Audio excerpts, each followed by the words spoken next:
وعليكم السلام ورحمة الله وبركاته.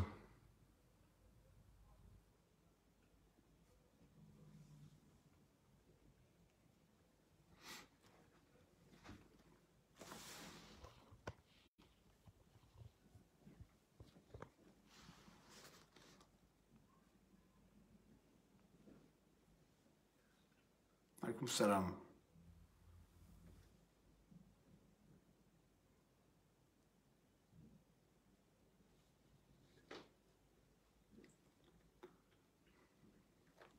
Alors, on va commencer notre séance, Inch'Allah, dans quelques minutes. On va attendre l'arrivée des autres. Et on va parler aujourd'hui du discours rapporté, à savoir les deux fameux discours, le discours direct et le discours indirect, sachant qu'il y a le discours narrativisé, le discours indirect libre, mais ce que nous allons travailler aujourd'hui, c'est le discours direct et le discours indirect. Alors, on va attendre quelques minutes que les autres soient là.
Alors, prenez un stylo, un cahier et tout ce qu'il faut pour écrire, s'il vous plaît. Comme ça, vous maîtrisez en fait, le discours rapporté et vous pourrez même poser des questions à la fin de la séance. Alors, je me lance dans quelques minutes avec l'explication du discours rapporté. Déjà, la définition du verbe rapporter. Qu'est-ce que c'est que rapporter? D'accord? Et après, on va parler du discours. Et éventuellement de la conjugaison, un petit rappel du temps de l'indicatif et même du conditionnel présent ou du conditionnel passé, d'accord? Alors on va voir tout ça, Inch'Allah, durant l'explication. Est-ce que vous arrivez à bien m'entendre et me voir? Tout le monde me voit bien, m'entend bien?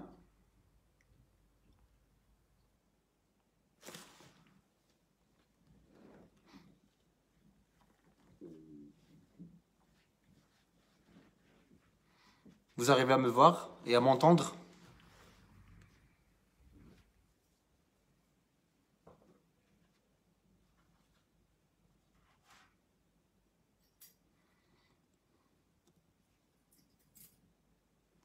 Oui, Khaoula, oui.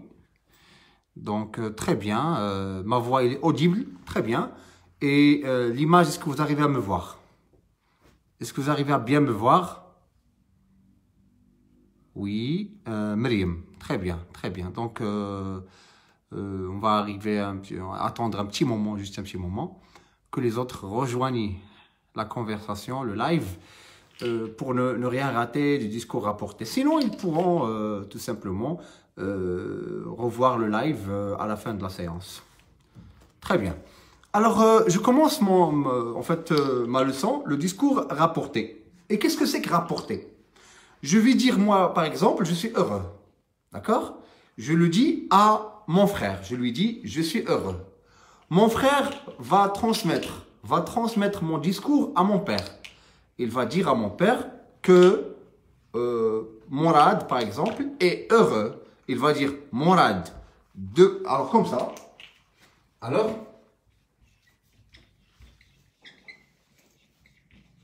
Morad dit.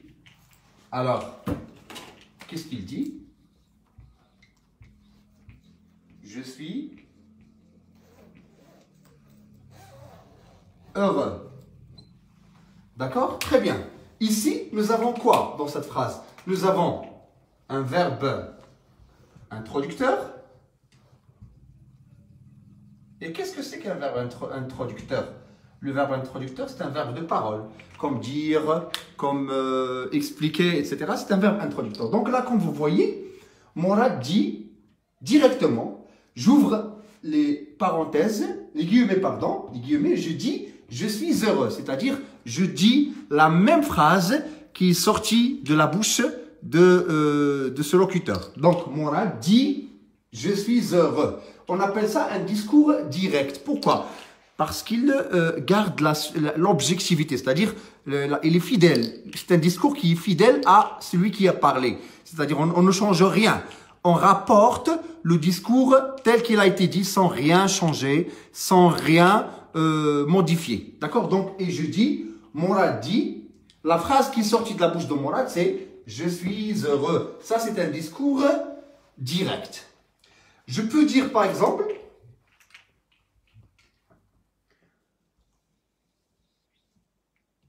le professeur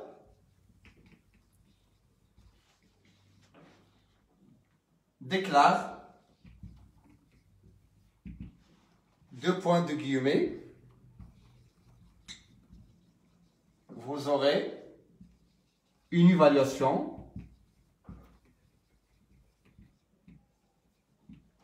demain. Très bien. Je mets les paroles du professeur entre guillemets pour dire quoi? Le professeur déclare, vous aurez une évaluation demain. Donc, la phrase qui est entre guillemets, c'est la phrase qui est normalement sortie de la bouche du professeur. Et donc, là, on parle du discours direct. Alors, comme vous pouvez le constater, je ne suis pas en train de parler du discours direct de manière, c'est-à-dire, je n'explique pas maintenant les verbes, les changements, etc. Lorsqu'on fait le passage du discours direct au discours indirect. Non, je parle seulement de la définition.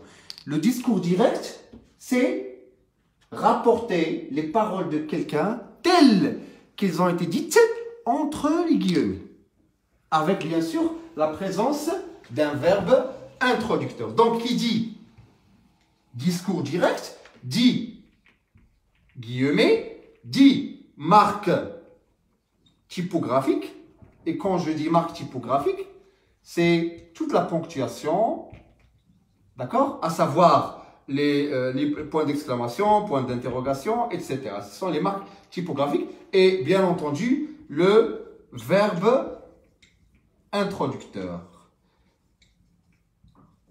Ça, c'est quel type de discours? C'est le discours direct. Pourquoi je l'appelle direct? Parce qu'il n'y a pas de changement, parce que je répète les paroles de quelqu'un entre les guillemets, sans rien changer, d'accord? Ça s'appelle le discours direct. Le style ou bien le discours direct. Vous pouvez l'appeler comme vous voulez, un style direct ou bien un discours direct. Est-ce que c'est clair pour le discours direct? Est-ce que je peux passer maintenant à l'explication avec les mêmes exemples, peut-être le discours indirect? Est-ce que vous arrivez à donc me suivre? Est-ce que vous avez compris le discours direct? Si vous l'avez compris, je peux passer au discours indirect. Alors, oui.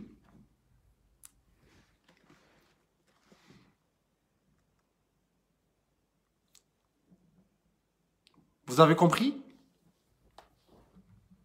Oui, ça a bien compris.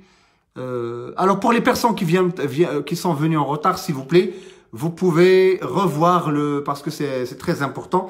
Je vais essayer de vous donner en fait le résumé de cette première partie qui est le discours. C'est pas vraiment la première partie, mais une partie du cours, une petite partie du cours qui est le discours direct. Alors, je vais effacer pour vous donner un petit exemple, un autre exemple pour les personnes qui sont venues en retard, parce que dans le discours direct, il faut suivre du début jusqu'à la fin. Il ne faut pas donc être en retard, s'il vous plaît. C'est très important. Parce que les parties sont enchaînées, sont liées. Alors là, quand je dis discours direct, c'est que je prends les paroles de quelqu'un et je les mets entre guillemets. Par exemple, je peux dire que je suis très heureux, ou bien j'ai acheté une tablette. Bon, j'écris j'ai acheté une tablette. Qui a dit ça? C'est moi. C'est Mohamed, c'est Youssef, quelqu'un qui a dit ça. J'ai acheté une tablette. Moi, je rapporte le discours. Le discours, c'est les paroles. Moi, je rapporte, c'est-à-dire, je transmets ces discours qui a été dit par quelqu'un à quelqu'un d'autre. Donc, il y a A qui a prononcé, et qui a prononcé, qui a dit à qui? À B. D'accord? Ça, c'est un discours normal, un discours. Il devient un discours rapporté quand B le dit à C ou à D, etc. Donc, C, D, E, voilà. Ça devient un discours rapporté. Très bien. Donc, ici, de A à B, c'est un discours. Pourquoi un discours? Parce que A le dit à B. A le dit à B directement. C'est-à-dire, je peux vous dire, je suis heureux. D'accord? Allez, comme ça, je suis heureux. Ça y est, ça s'arrête là. Je suis heureux, c'est un discours. Je suis heureux. Ça y est. Ce discours est sorti de ma bouche pour arriver à l'oreille de quelqu'un. Je suis heureux. A à B. B, quand il donne, ou quand il dit le discours de A, à C, à D, à E, à F, etc., ça devient un discours rapporté. Donc, le discours rapporté, c'est rapporter, c'est dire les discours ou bien la parole, le discours de quelqu'un, le dire à quelqu'un d'autre. Est-ce que c'est clair? Ça devient un discours rapporté. Aujourd'hui, nous allons voir deux discours, le discours direct et le discours indirect. Le discours direct, c'est prendre les paroles de quelqu'un et les mettre entre guillemets. Alors, c'est quoi l'exemple? J'ai acheté une tablette. Alors moi, je vous dis cette phrase directement de ma bouche à votre oreille. Ça, c'est un discours parce qu'il y a le direct, il y a le live, c'est un discours. Quelqu'un qui n'est pas dans le live ou qui est absent, vous lui rapportez mon discours. C'est un discours à direct. Alors vous allez dire que Youssef, par exemple, déclare ou bien dit, qu'est-ce qu'il a dit? Je prends les paroles qui sont sorties de la bouche de Youssef. J'ai acheté une tablette.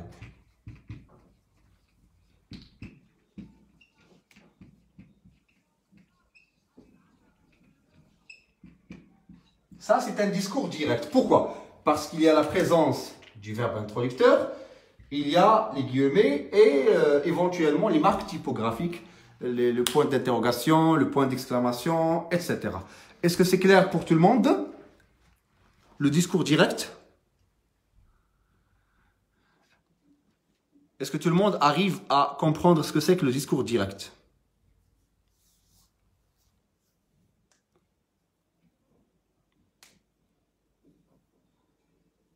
Oui? Je passe au discours indirect? Alors répondez s'il vous plaît. Oui, oui, donc je passe au discours indirect.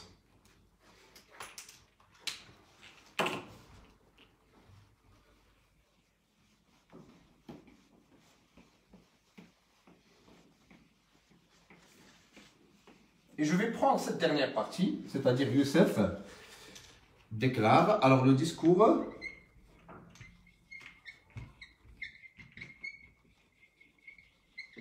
indirect. Ou bien le style indirect.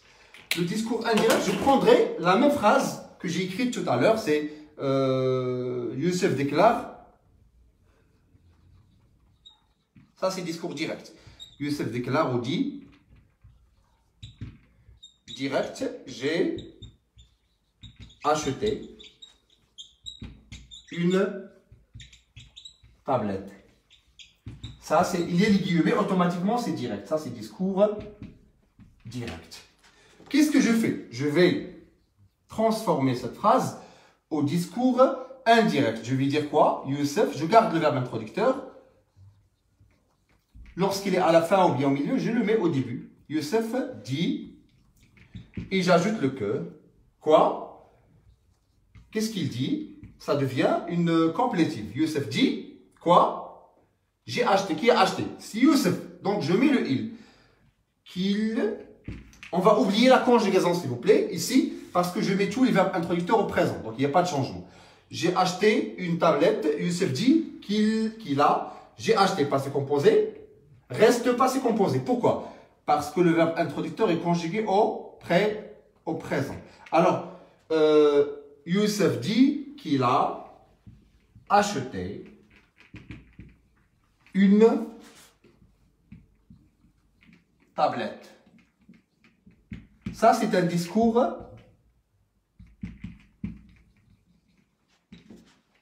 indirect. Très bien. Donc, le discours indirect consiste à dire ce qu'a dit quelqu'un d'une manière indirecte. C'est-à-dire indirectement en ajoutant le que. D'accord? Ça devient une complétive. Est-ce que c'est clair pour le discours? Juste l'explication du discours indirect. Alors, je passe.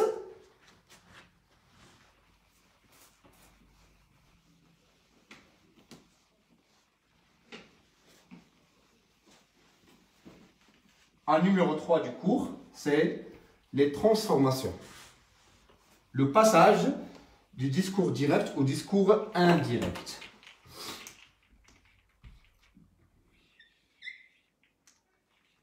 Le passage du discours direct au discours indirect. Alors, quand je veux passer du discours direct au discours indirect, il y a des choses qu'il faut prendre en considération. Premièrement, la première, c'est le verbe introducteur. Le verbe introducteur au présent. Je vais dire au présent. Ça veut dire quoi? Ça veut dire pas de changement. Quand je dis pas de changement, c'est dans la conjugaison.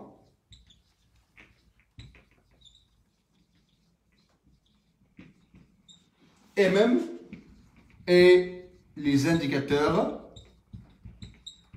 spatio-temporels, c'est-à-dire de lieu et de temps. Quand je dis indicateur de lieu et de temps, comme demain, hier, l'année prochaine, ainsi de suite, ce sont des indicateurs de ici, c'est un indicateur de lieu. Alors là, quand on a le verbe introducteur au présent, il n'y a pas de changement. Je donne un exemple. Exemple.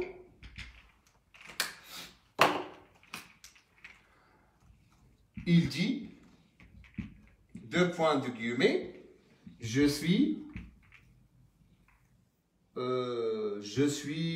joyeux aujourd'hui.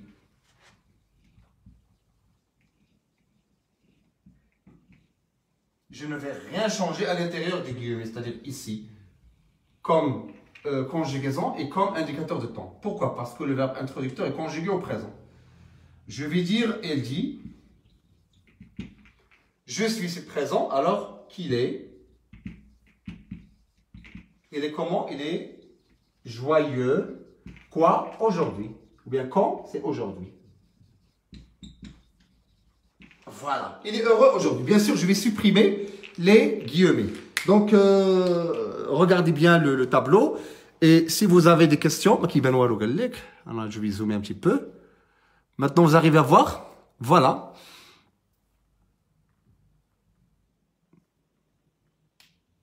Des questions, alors par rapport au passage, lorsqu'il y a le passage du discours direct au discours indirect et que le verbe est conjugué au présent de l'indicatif, il n'y a pas de changement. Ça, c'est très important à signaler. C'est qu'il faut voir le verbe introducteur. Et c'est quoi le verbe introducteur dans cette phrase? C'est le verbe dire. Il est conjugué au présent de l'indicatif. Je suis joyeux aujourd'hui. Va rester, je suis, va rester présent. Il est joyeux. Aujourd'hui va rester aujourd'hui. Pourquoi? Parce que le verbe introducteur est conjugué au présent. Donc, Le présent reste présent, l'imparfait reste imparfait, le futur reste futur, demain reste demain, l'année prochaine reste l'année prochaine. Il n'y a pas de changement. Pour quelle raison? Parce que le verbe introducteur est conjugué au présent de l'indicatif.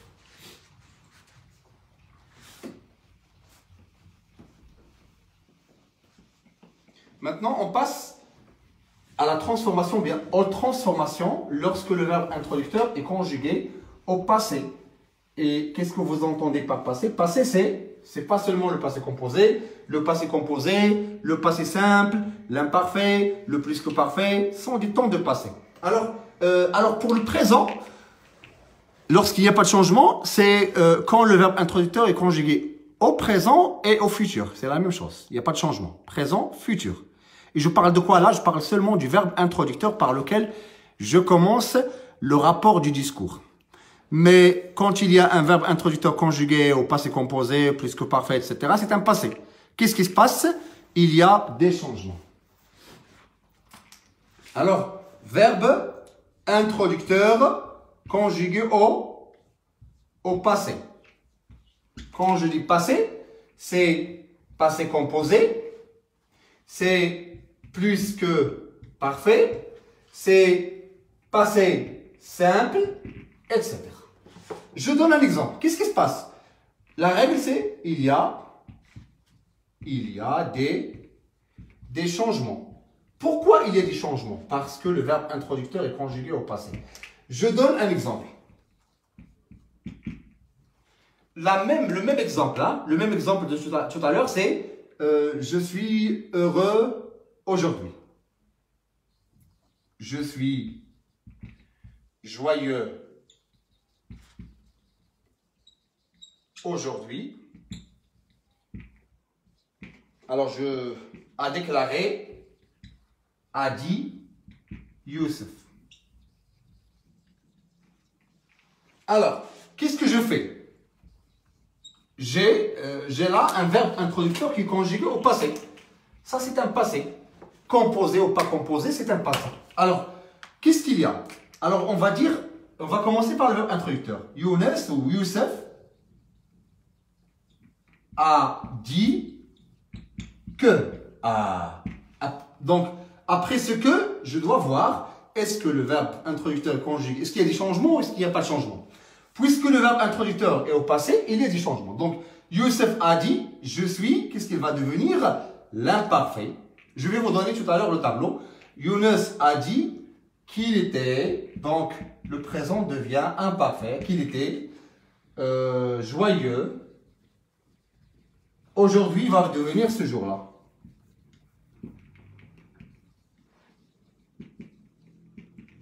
Très bien. Youssef a dit qu'il était joyeux ce jour-là. Est-ce que c'est clair? Alors juste là, le premier changement que vous avez constaté peut-être, c'est le présent. Qu'est-ce qu'il devient? Il devient imparfait. Le présent ne reste pas présent, mais il devient imparfait dans la phrase. Donc, quel est le résumé qu'on peut faire? C'est que lorsqu'on a le verbe introducteur conjugué au présent, qu'est-ce qui se passe? Il n'y a pas de changement. D'accord? Mais lorsque le verbe introducteur est conjugué au passé, qu'est-ce qu'il y a? Il y a beaucoup de changements, d'accord? Qu'on doit prendre en considération. D'accord? Donc, l'exemple est clair. Est-ce que vous avez des questions par rapport à ce qu'on vient de faire? Des questions? Oui? Est-ce qu'il y a des questions par rapport à ce que nous venons de faire? Parce que je vais passer au changement. Oui, Claire, bravo mes chers élèves. Ça montre que vous me suivez à la lettre et ça fait énormément plaisir de voir des élèves attentifs comme vous. Très bien. Maintenant, je vais passer à l'explication des changements qu'il y a lorsque le verbe introducteur est conjugué au passé. Pourquoi? Parce que le présent, il n'y a pas de changement. Au présent, il n'y a pas de changement. Et quand je dis le présent, ce n'est pas le présent qui est à l'intérieur des guillemets. Non, je parle du présent du verbe introducteur. Très bien. Alors, Verbe introducteur au passé. Voilà les changements qu'il y a. Alors, le présent,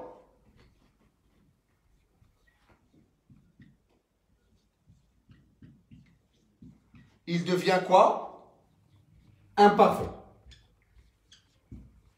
Le présent qui est à l'intérieur des guillemets. Je ne parle pas du présent qui est en dehors du guillemet, c'est-à-dire du verbe introducteur. Non, je parle du présent qui est à l'intérieur.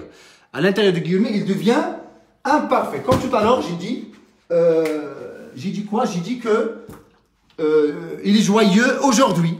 Et donc, il est joyeux. Je suis joyeux aujourd'hui. Il est joyeux aujourd'hui. Le présent reste présent quand il y a le verbe introducteur au présent. Mais ici, nous avons le verbe introducteur au passé. Donc, le présent du guillemet va devenir un imparfait. Alors, je donne... alors, je continue. Le passé composé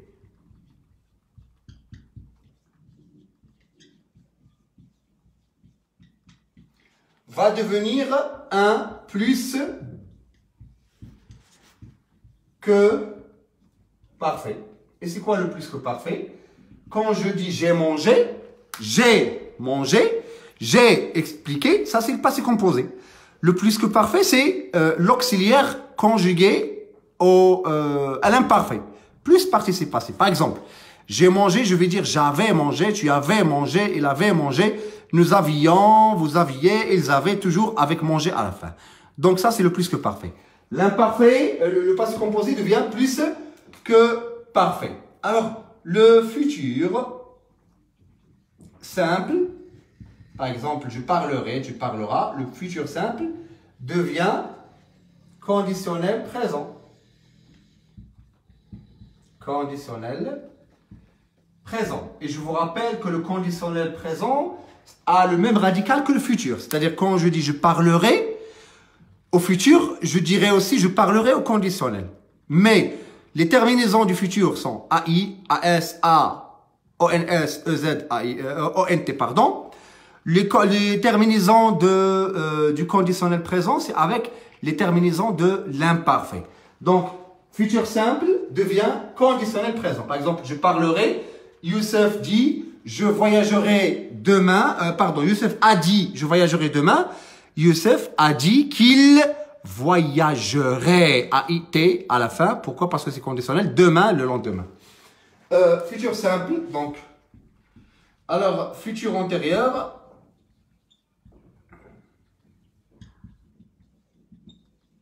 Il devient quoi? Il devient conditionnel passé.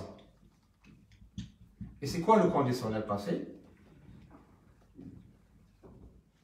C'est l'auxiliaire être ou avoir conjugué au conditionnel présent, c'est-à-dire j'aurai ou bien je serai plus le participe passé.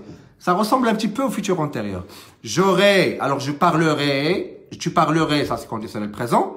J'aurais parlé, tu aurais, il aurait, nous aurions, vous auriez, ils auraient, toujours parlé à la fin. Ça, c'est conditionnel passé.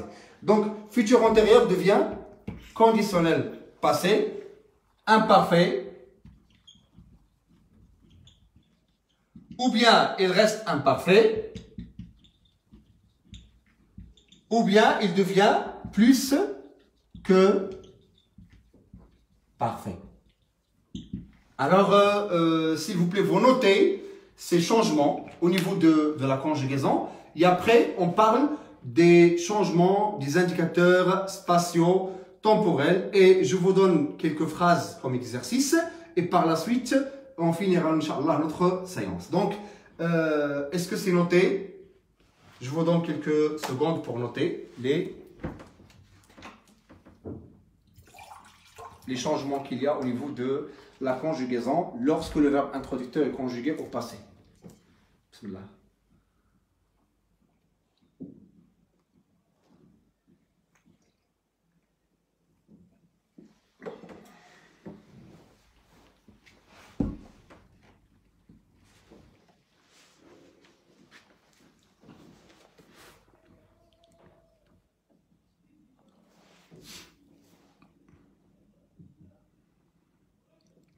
Alors, je passe maintenant à, à la suite.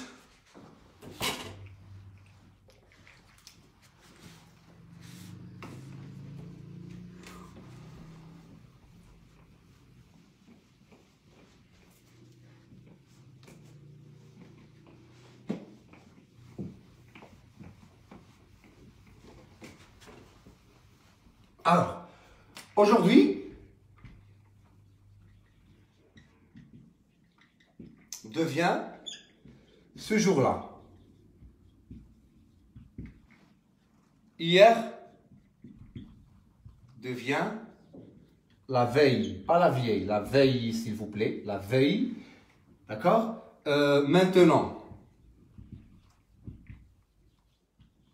devient ce moment-là.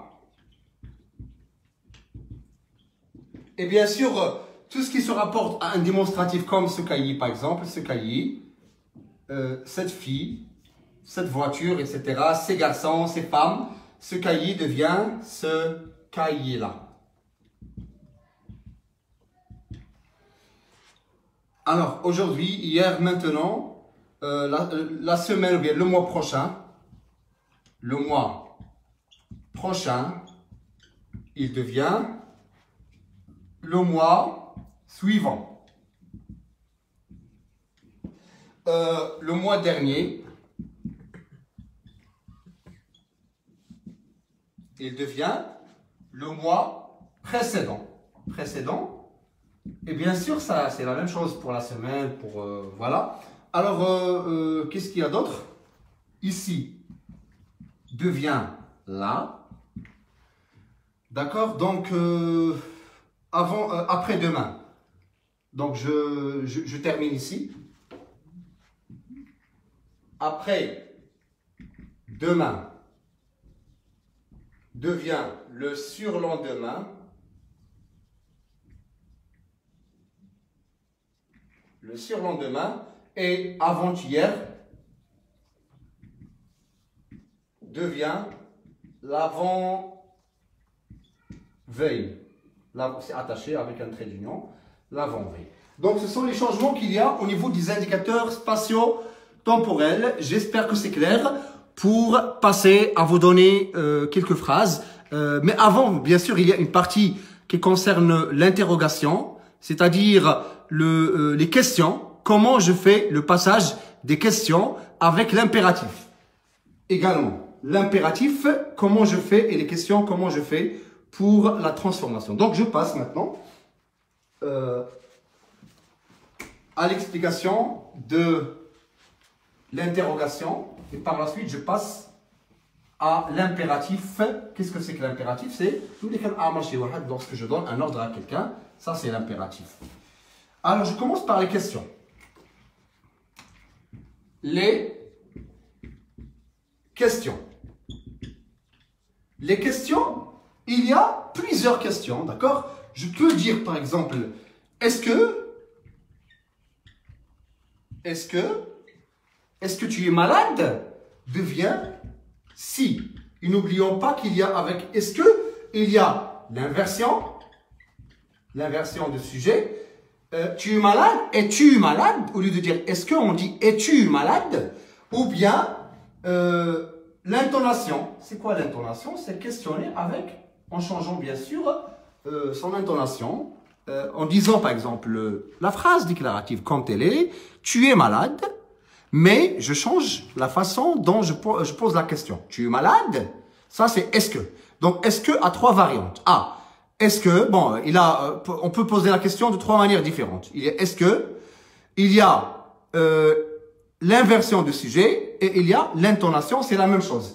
Est-ce que ça devient si. D'accord?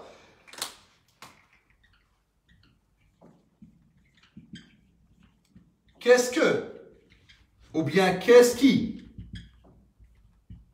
Ce sont deux questions différentes. Hein? Qu'est-ce que et qu'est-ce qui? Qu'est-ce que il devient? Par exemple, qu'est-ce que tu fais? Ce que je fais. Et qu'est-ce qui? Ce qui. D'accord? Les autres questions, restent les mêmes. C'est-à-dire, combien reste combien. D'accord? Comment reste comment. Où reste où. Il n'y a pas de changement, etc. Donc, les seuls changements que nous avons au niveau des questions, c'est est-ce que, c'est qu'est-ce que, et c'est qu'est-ce qui. Les autres restent les mêmes. Alors, je passe maintenant à la dernière partie qui est l'impératif. Quand j'ai un impératif, qu'est-ce que je dois faire? L'impératif, comme par exemple, alors l'impératif.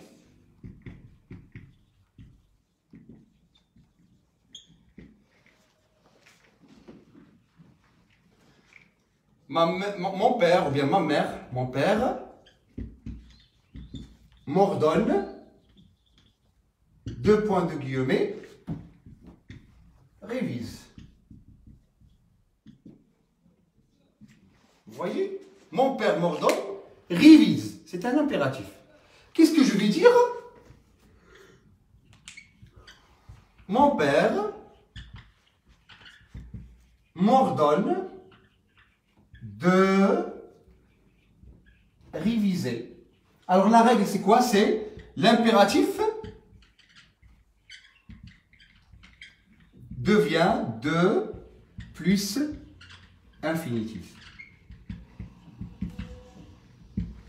L'impératif, donc, il devient de plus l'infinitif. Lorsque j'ai un ordre, dois le transformer, je dois le mettre en impératif. Donc, l'ordre, c'est automatiquement l'impératif.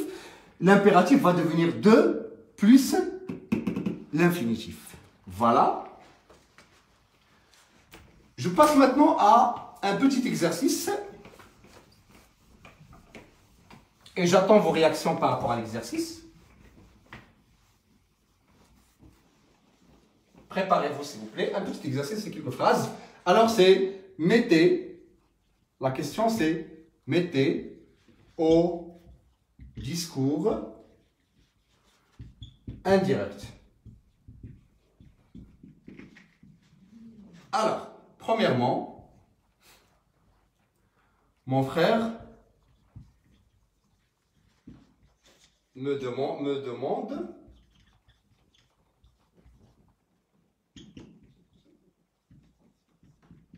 est-ce que tu voyageras avec moi demain? Et la deuxième, c'est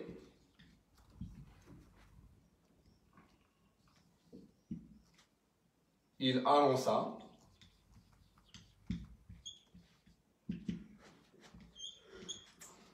j'ai un rendez-vous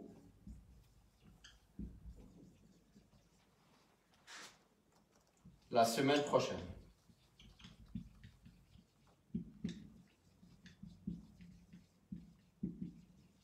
Très bien.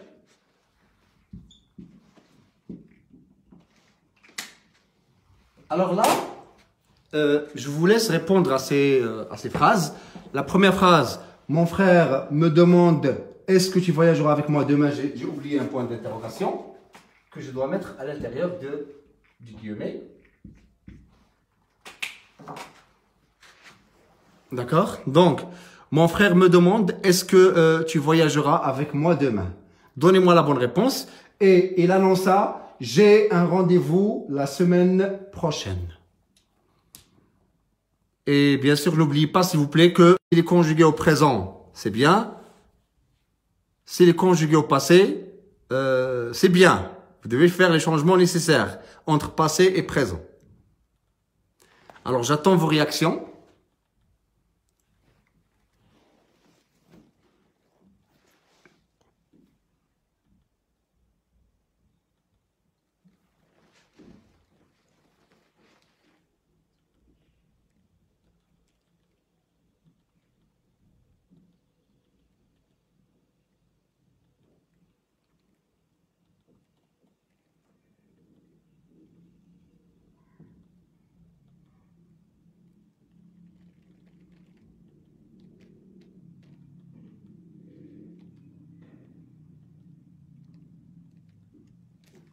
Très bien. Alors, alors donnez-moi la bonne réponse.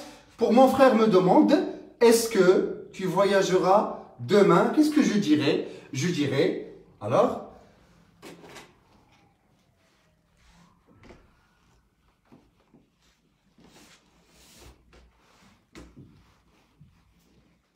donc je mets la correction ici. De la première phrase, qu'est-ce que je vais dire? Mon frère me demande, donc le verbe introducteur est conjugué au présent. Il n'y a pas de changement dans les indicateurs spatio-temporels dans la conjugaison. Donc, mon frère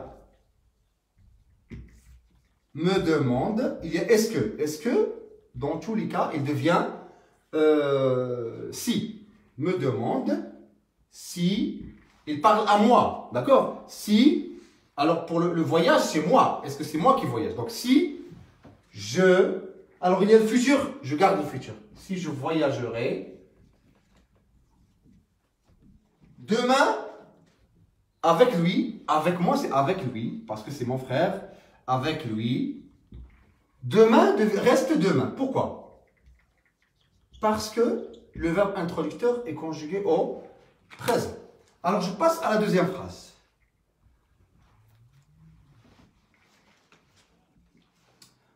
Il annonça, alors je laisse le verbe introducteur tel quel, il annonça, j'ai, déjà c'est un passé simple. Donc il annonça, il parle de lui, j'ai, passé composé, j'ai un rendez-vous, maintenant, présent. J'ai un rendez-vous devient imparfait. Il annonça qu'il avait, quoi? Un rendez-vous, je ne vais pas écrire sur le rendez-vous, un rendez-vous quand? La semaine suivante. La semaine suivante. Voilà. Donc, pourquoi j'ai fait ces changements? Parce que le verbe introducteur est conjugué au passé. Donc, j'espère que tout est clair pour vous. Alors, on va discuter un petit moment, un petit peu. Je répondrai à toutes vos questions.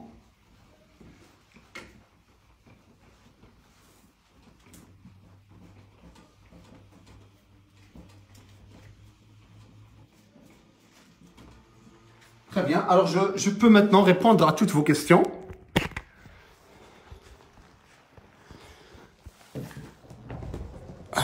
Bien, alors je règle juste...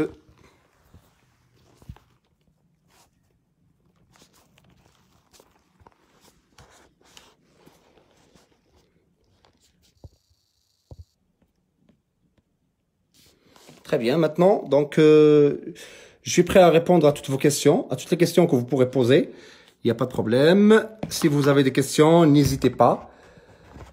Pour les personnes qui viennent d'arriver ou qui viennent en retard, je laisse la vidéo enregistrée sur ma page Facebook. Alors, je donne maintenant le récapitulatif ou bien le résumé de ma leçon. C'est que quand je veux rapporter, c'est-à-dire dire à quelqu'un les paroles qui ont été pas dites ou prononcées par une tierce, une troisième personne, je fais quoi? Il y a plusieurs types de discours quand je dis mais moi j'ai expliqué aujourd'hui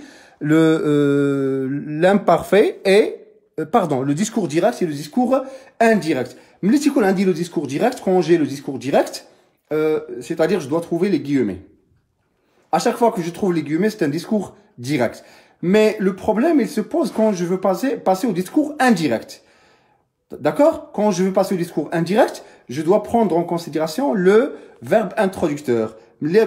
Au passé, c'est-à-dire passé composé, imparfait, plus que parfait, etc., passé simple, je dois faire quoi? Je dois laisser ce qui est entre les guillemets, c'est-à-dire le présent reste présent, imparfait, imparfait, futur, futur, demain, demain, il n'y a pas de changement. Mais quand on a le verbe introducteur conjugué au passé, donc au présent, il n'y a pas de changement. Au passé, il y a des changements et les changements, je viens de les écrire sur le tableau et donc il a un comme chez Soal avec un grand plaisir. Oui, vous avez des questions?